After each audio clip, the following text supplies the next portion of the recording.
What would happen if the BC Sunshine Coast was struck by a tsunami?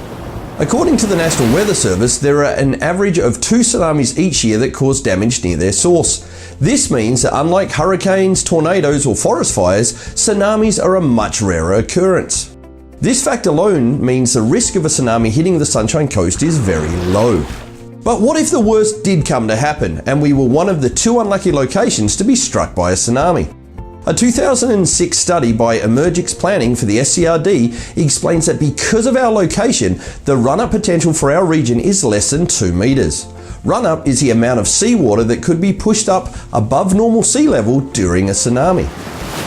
Maps of the SCRD website illustrate potential inundation areas along the Sunshine Coast. These examples theorise what would transpire should a 10-metre wave hit our shoreline. Gibsons would escape with relatively little damage.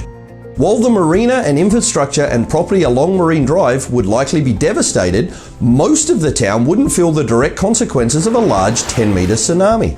The destruction in Roberts Creek and Wilson Creek would be more widespread. In Roberts Creek, 10 metres of water is shown to reach up as far as Highway 101. The pier, beaches, shops and restaurants would probably take heavy damage. Wilson Creek would be in the same boat. Because of its relatively flat elevation, water would reach past the highway and invade the shopping plaza, the car dealership and Canadian Tire.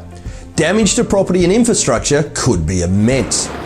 Further up the coast, Sechelt and Pender Harbour would appear to be the hardest hit by our hypothetical tsunami.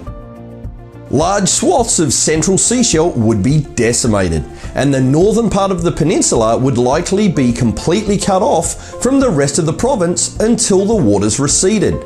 As the EmergeX report points out, much of the district centre is flat and home to critical infrastructure.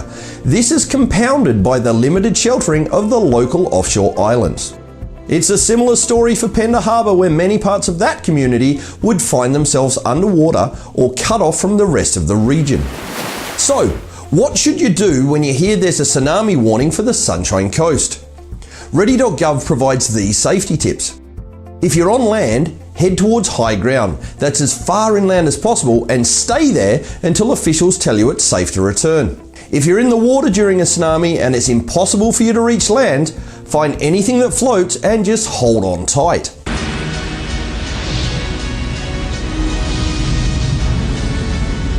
We'll get him when he comes back in! He's not coming back. If you're in a boat, then face the direction of the waves and head out to sea. However, if you're in the harbour, head to shore instead.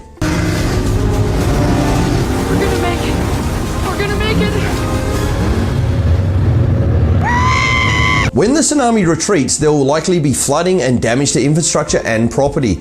Do your best to avoid floodwaters, as they'll be full of debris and additional hazards could be hiding just under the surface. While a tsunami hitting the Sunshine Coast is exceedingly unlikely, it's always best to be prepared for an emergency. You should have an emergency kit at home, at work and in your car. You should also contact your insurance company and double check your coverage for things like an earthquake, flooding and yes, of course, a tsunami.